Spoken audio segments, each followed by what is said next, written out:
Cardano will not be stopped. And if you believe that like I do, chances are you're probably going to want to stake your ADA. You can do so with the Jack stake pool. But in today's video, we're talking more or less about input endorsers, a feature for scaling Cardano that has been long talked about for the past 6 months since the beginning of the year and even further back, but mostly for 2022.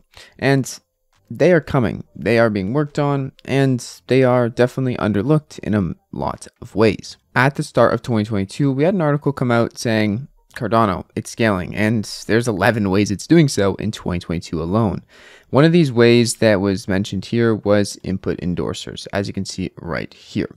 Basically, these are going to improve block propagation times and increasing the overall throughput of the blockchain for a better user experience for every single person. This is pretty huge. This is a major way Cardano is scaling, and today Charles Hoskinson tweeted about it, saying that he just got off a research call. Everyone is going to be pleased. Something genuinely amazing is coming from input endorsers, and there's going to be even a video at the consensus convention, basically cryptocurrency convention, this year on it. And speaking of that, I also want to mention and go deeper into what exactly is input endorsers and how are they structured. As I mentioned earlier, the end result of input endorsers is to increase the time it takes for transactions to get on chain, or the overall throughput of the Cardano blockchain. This is a major goal, and every little bit that we get added to our increased throughput is going to be a better end user experience. But how are they conceptualized and how do they work? So essentially, it's a novel concept. It was initially discussed in Ouroboros research paper by Input Output Hong Kong, and the implementation of input endorsers aims to separate transaction selection from the block production. Let's go a bit deeper. Also, if you want to check out this thread yourself, I will leave a link down in the description. Suraj is a great person in the space, full of amazing deep threads like this, so definitely follow him for more. So what are input endorsers? Like, what the heck are they? According to the Ouroboros research paper, input endorsers are similar entities to the block producers on Cardano. Just like the Ouroboros protocol randomly selects block producers to add new blocks into the chain, the protocol would additionally select input endorsers also randomly according to staked ADA. But what are these randomly selected input endorsers doing? Before we dive into that, it's important to understand the block production and how they fit into the stages of block production. As of now, Ouroboros protocol randomly selects block producers according to their staked ADA to produce a block, then propagate it through the network. Let's say Jackpool has 8 million ADA in it. The chances of it getting a block slot in an epoch right now are around 8 out of all of these slots dedicated to assign blocks to stake pools, compared to the whole epoch over a 5-day period. So on average, 100% luck, everything goes super smooth in our favor in terms of luck. Jackpool would mint 8 blocks, they would get 8 slots to mint blocks. Keep in mind, a block is minted about every 20 seconds. Now, right now, this is all done randomly. It is based on the stake data, as I mentioned, and once it gets to that slot where my stake pool or a stake pool can mint their block, and it does so, it propagates a block, adds it to the blockchain. The next block producer will then create the block on top of that previous block.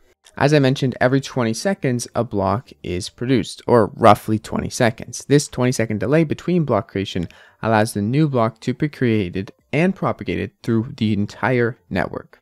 The time delay between blocks is important to avoid forks in the blockchain. If the block producers would start producing their blocks before they receive the previous block, and that would result in a fork. We do not want that. Forks would theoretically decrease the security of the protocol. Unfortunately, the delay between blocks leads to a situation where nodes spend most of their time just waiting in between blocks for blocks to propagate, which isn't the most efficient way of doing things. This is where input endorsers come in. In simple words, they randomly select input endorsers like they do block producers and the slots for those, and they allow the input endorsers to add transactions from the mempool or select and endorse them from the mempool. Then propagate these transactions with pre-constructed blocks through the network. Rather than just waiting idle before the blocks are propagated before their slot, they can now endorse the transactions and pre-construct them between blocks to propagate. The rest of the nodes in the network could then process these endorsed transactions and pre-constructed blocks before the block producers bundle previously endorsed transactions into the blocks. So This is just speeding up the system, basically doing the work ahead of time, and this would overall increase throughput. But what would happen to the security of the chain? Input endorsers won't result in forks because they're not creating blocks, but they're only endorsing transactions, which are to be bundled onto a block only by the block producers. Nothing really changes there in the block production state. That way, they're not risking the security of the chain. Like the rest of the community, Suraj, me, and many more people are waiting for details from Input Output Hong Kong to have a much clearer idea about the implementation of these input endorsers. I imagine at Consensus we are going to learn more about the implementation and what's to come in 2022, as these are scheduled to be implemented in some way for this year. Once it's available, there'll be an update video and likely an updated thread here on Twitter. But if you didn't read this whole thing, or if you missed some things, basically, input endorsers allow the protocol to use time delay between block creation and process more transactions without increasing the time it takes to produce a block. Still going to be every about 20 seconds, avoid forks, and thereby increasing the throughput of the entire blockchain. Once again, huge shout out to Suraj for this amazing thread. There's also a lot more valuable threads on his Twitter. If you want to check it out, please do so. I will leave it down in the description.